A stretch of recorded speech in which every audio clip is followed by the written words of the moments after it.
Right. Hello, everybody. Hello, everybody. Now it's weekend, and I want to say something about. Let me say something about the requirements. No, not in requirements in terms of the qualifications that are needed when you want to come to China or when you want to come to this part of the world. But I want to say something about. What is expected of you when you are teaching, so that you become a very good competent teacher during the class time, or even outside the class time. But the issue here that I want to say is that what are those aspects that you should check out for when you want to become an English teacher in this part of the world? So don't forget to subscribe to my YouTube channel, and also follow me on my Facebook page, so that you don't miss any of the information that I'll be sending you to the page and also the channel. All right. So being a Saturday today, and it's a resting time, and also that I hope I find you well, and I'm going to say something about what is expected of you when you want to become a competent teacher, so that you can work in this part of the world for such a long time.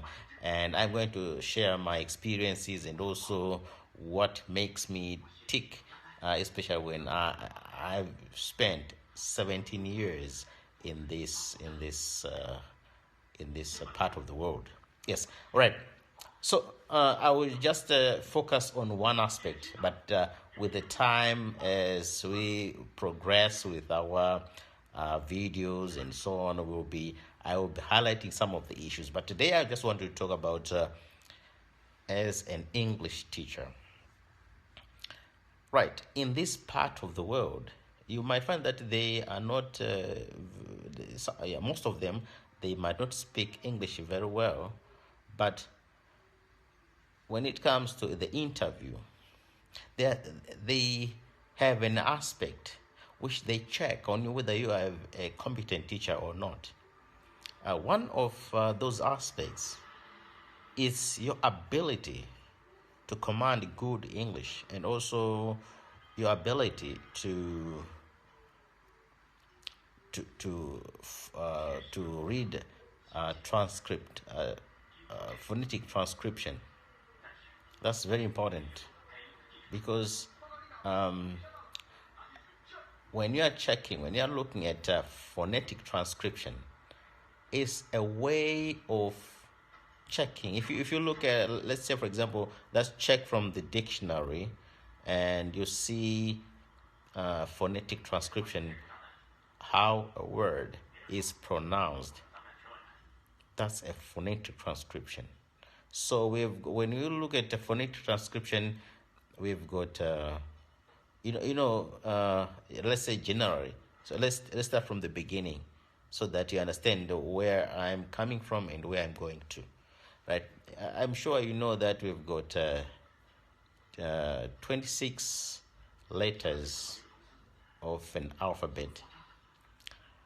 Among the alphabet, we've got vowels, okay, and consonants. Okay, I'm sure we all know that. But there are some technicalities, some details about vowels and consonants that as an English teacher you must know. Because what happens is, when you become a teacher, in this, what is strange about in this part of the world, some of the students, they're very cunning. They might not speak good English, but they're very cunning.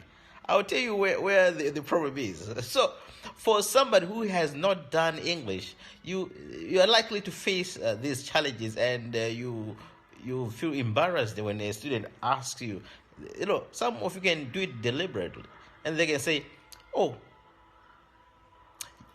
you said about this word, pair, okay, pair, or data," or someone will say data, say data. Okay, that's pronunciation. Okay, in another episode of this program, I will focus also on some of the words that are not spoken properly in some of the countries. I've just given just an example, just data, or others will call it data, but it's a data, or pair, some will call peer, or see, these technicalities. So when, let's say for example, you are teaching a student in this part of the world, and they hear you saying data, okay, when it's supposed to be data. So when they don't understand what you're saying, you know what they do? They say, oh, teacher, there's a word you just said. I don't know what's that word. Then because there is a communication breakdown in terms of the way you pronounce some of the words. You see, so they will say, "All right, oh, okay." So these are the students. They will be asking you. Okay, some of them are very good. They can speak English very well. So they will just say, "Hey, you just now said this word data. Oh, what's that?" Then because you will be used, from the background, you've learned about this word. When it's supposed to be data, it says data. Then they'll say, oh, what's the word? Can you write the phonetic transcription of this word? Can you write this? I want to understand, and also to know how to read this word. And then you write, but you know what the problem is? The problem is when you cannot write the phonetic transcription, that's becoming a big problem. So when you're an English teacher, you must know the phonetic transcription of the words. I will be explaining to you about phonetic transcription, about vowel sounds, about consonant sounds, about diphthongs, about triphthongs, and so on and so on and so on, and monophthongs and so on. I'll be explaining about this as an English teacher. You must be able to know that. For us, we have studied English at a higher level at the university. We know all these technicalities. That's why for me, I've been here in this part of because I know all these tricks. So they will ask you deliberately, or they'll ask you unknowingly, for you to pronounce this word. You can pronounce the way some of the words that we pronounce in our country might not be correct. We were taught even during the primary school education, the secondary school, our English teachers, maybe they taught something that the wrong way, and that's what becomes an issue and a big problem. Because they cannot. Some of let's say most of them, okay, they cannot speak English, but they are very good. They are taught when they are that's a part of linguistics. That's linguistics. When you study it at a high level, it's linguistics. But they can do that even in the training schools. They are taught this a little bit of linguistics, not into detail. They are taught about this phonetic transcription. So all the time when they don't understand what you want to say, they always do that because they are studying English as a foreign language. Okay, we study it as a second language, but they're studying it as a foreign language. So when they are studying it as a foreign language, you have a problem of communication. So when you have a problem of communication, do you know what they do? They say, all right, you said just a word, because they are particularized about every detail. They want to know which word you have spoken. They want to know what's your meaning, or what do you want to say. So they always ask about the word you have spoken. They say, oh, I want to know about this word. What did you say just now? And maybe you repeat the word. They say, oh, no, it's a little bit complicated for me. Can you write the phonetic transcription of that word? And you can, if you have never done English at a high level, that's where you have some problems. That if you cannot, because what is strange about when you are an English teacher, they believe that you are an English teacher and you must know everything. Where the issue is? You are an English teacher, you must know everything. But when you have not studied English at a high level, and they ask you for the phonetic transcription of a word, then you say you don't know. They said, how? They're surprised. Hey, this teacher doesn't know how to. Okay, they say the way you pronounce is wrong. They will tell you that no, the way you pronounce is wrong. That you argue with them. Let's say I just give you one of the words that are spoken wrongly, like data or data. They say, oh, can you write the phonetic transcription? You pronounce it wrongly.